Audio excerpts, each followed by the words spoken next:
Well, after a week of never-ending Battlefield Labs leaks, it looks like EA doesn't really care about content takedowns, and we've even seen developers commenting on posts, clarifying things, and interacting with the community. Tinfoil hat theory here, but I think the devs knew that a large-scale playtest like this was going to leak, and they wanted to use it as a way to test the waters and see if the people really liked what they saw. And if I'm being honest, I think I speak for a lot of y'all here that we do like what we see, but we're still pretty burned out after 7 years of constant disappointments. Now, I'm not able to show any actual footage since this is still technically leaked content that has broken NDAs, but instead I wanted to go over a bunch of features that we have seen from these leaks and compare them to the older Battlefield games. And you're going to be surprised, a lot of people have compared this new game to Battlefield 4 and Battlefield 3, but there are even similarities to Battlefield 1, 5, and yes, fortunately or unfortunately, 2042. The devs mentioned that they wanted to refine the best elements of past titles, modernize them, and then balance everything to make controlling your player and combat dynamic and intuitive. If I were to have just read this without seeing any of this footage so far, I would have simply rolled my eyes, but honestly, the stuff that has been put out is looking really good. If you're a fan of the older Battlefield 3 and 4 titles, I don't want to say this is going to be a remaster or remake in any way, but the initial vibe does feel very similar, and that's because right out the gate, your character, well, it's a no-name soldier. Yes, we're finally getting the return of being a nameless cog in the war machine, and it feels so good. There's no more operators, no more cheesy voice lines, and no more outlandish gadget abilities. Everything is grounded in what appears to be a very gritty war between NATO forces and a PMC group, with the first confirmed map being located in Cairo, the capital of Egypt. Not only are we all nameless bodies thrown into the meat grinder, but we're also getting back our 4-man squads and our OG classes: Assault,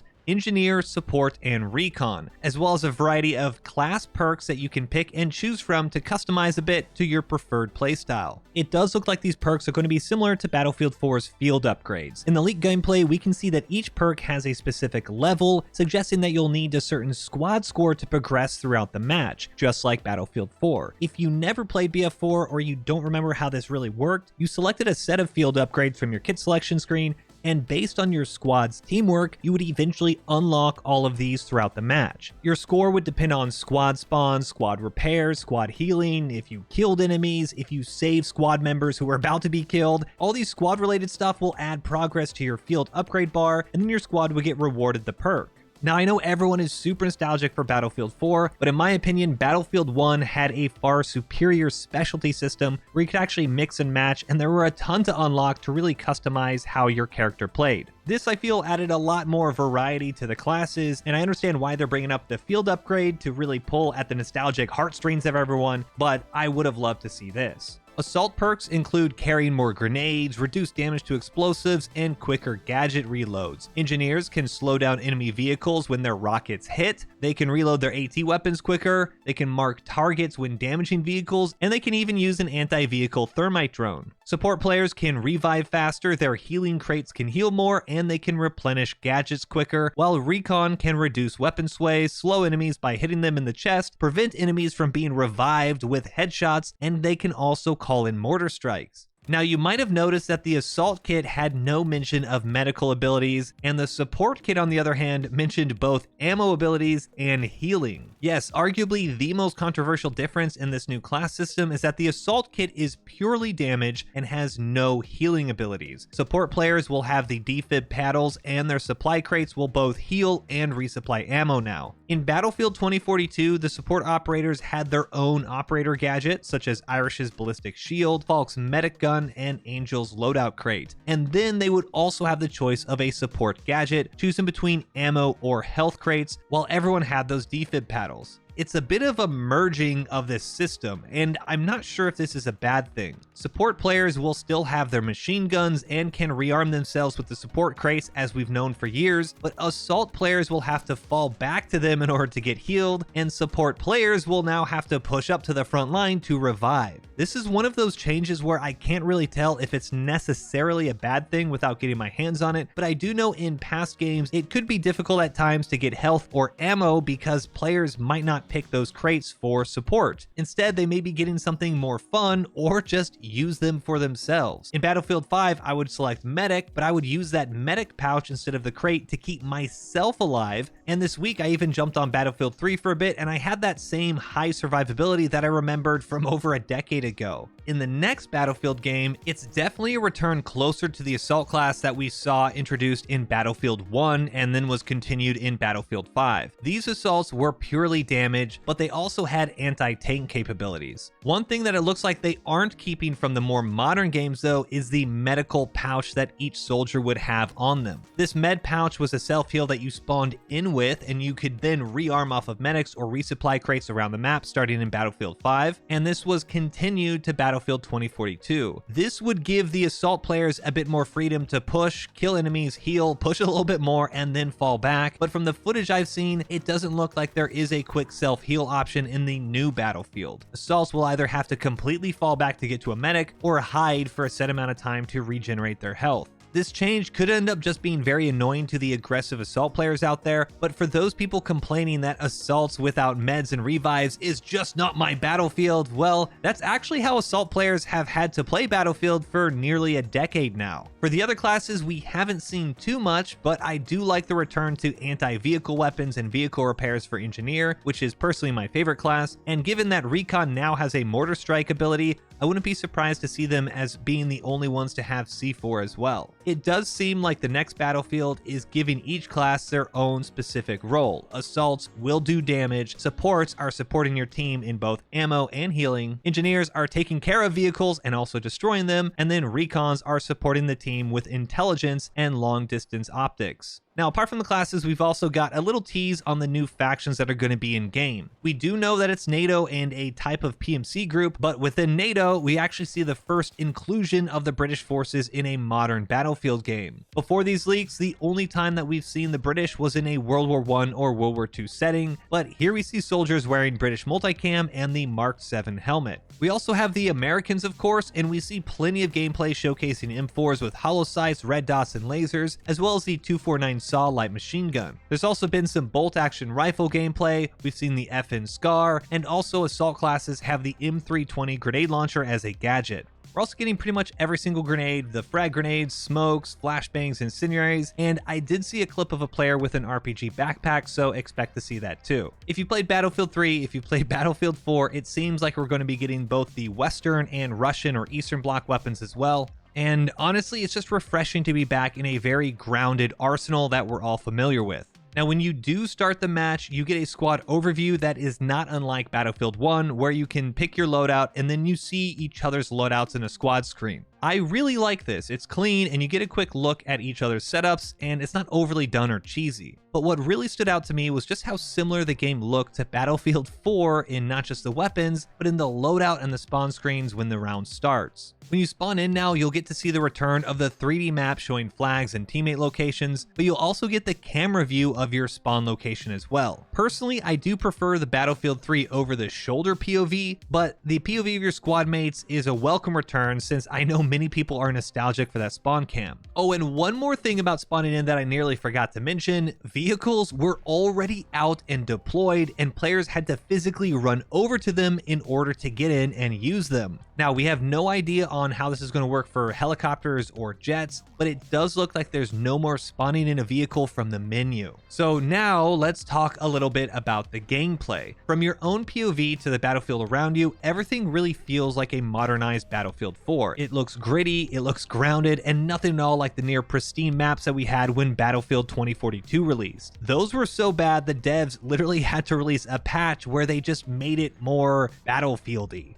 Really? The battlefield, the players, the vehicles, they all look battle-worn, and we also have a lot of the ambient audio of soldiers screaming, dropping F-bombs, and calling out the enemy, and there's of course the Battlefield Commander objective chatter. It all really looks and sounds like Battlefield, and It's weird that that is actually refreshing. There's destruction, I've seen a tow emplacement, and there's also vehicle repair stations scattered throughout the map. In a few of the clips that we've seen players in vehicles, you can actually make out an ammo count on the bottom right, indicating the amount of shells or ATGMs that vehicle has. This makes me feel like the tank gameplay is actually going to be similar to Battlefield 5. In 5, every vehicle has a limited number of shells, and if you do run out, you need to fall back to the main base or hit up one of these repair stations. These stations have to be physically built up by support players around the map. You can also destroy them if you see a vehicle repairing, and once you do get there, you have to physically press a button which prevents you from moving or shooting while you repair the health or rearm the shells just a few at a time.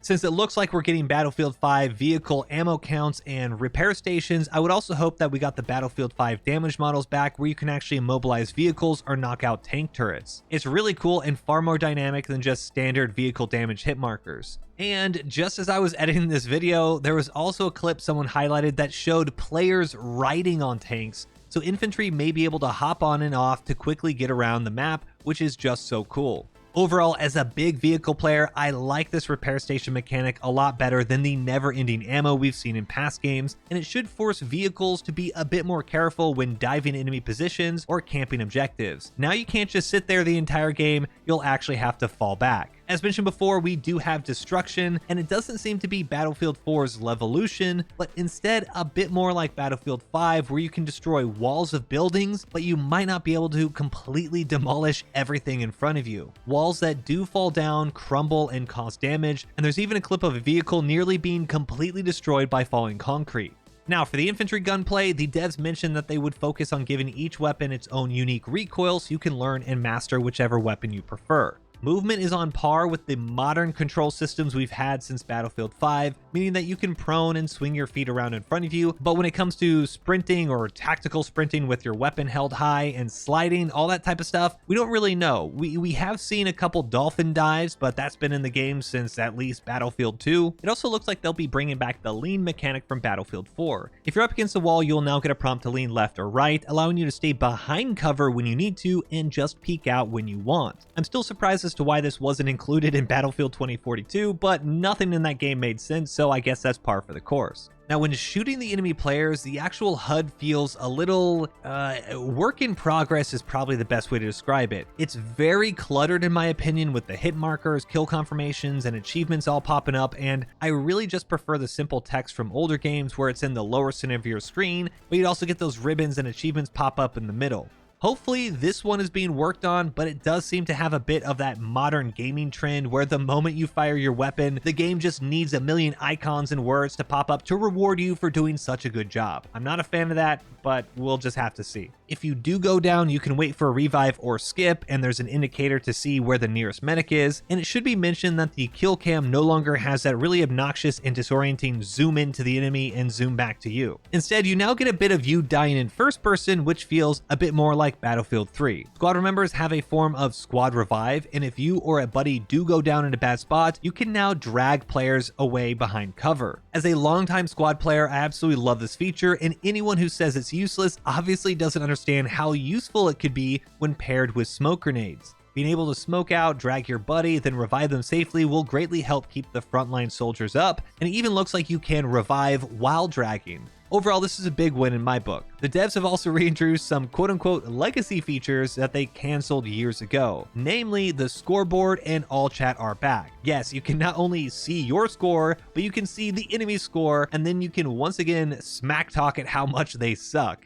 With these features implemented, I would not be surprised if we also have the reintroduction of community-run servers, but that's simply a wish right now. Battlefield 3 and 4 are still going strong, and that's all because community servers, and I just have no idea why they're so against those. There's also a new green outline around squad mates player models, which aren't just visible in front of you, but if they're behind a wall or on another side of the building, you still see it. It's very, very distracting, and I wish they would just change it so the players' names are green instead, so you just understand that they're a part of your squad. There's no reason I need a constant wall hack type visual of a green player model wandering around in front of me. But honestly, those are kind of the only complaints I'm seeing. A couple issues with players who want their assault class to have meds. There's some UI or HUD elements, but overall, it actually looks like Battlefield is back. Or at least from what we can see so far, Battlefield is impressing people. people. We have the reintroduction of faceless soldiers, gunplay and visuals that feel like Battlefield 3 and 4, vehicle gameplay like Battlefield 5, an assault class like Battlefield 1, and the free spawning vehicles that we've had since the very first Battlefield 1942.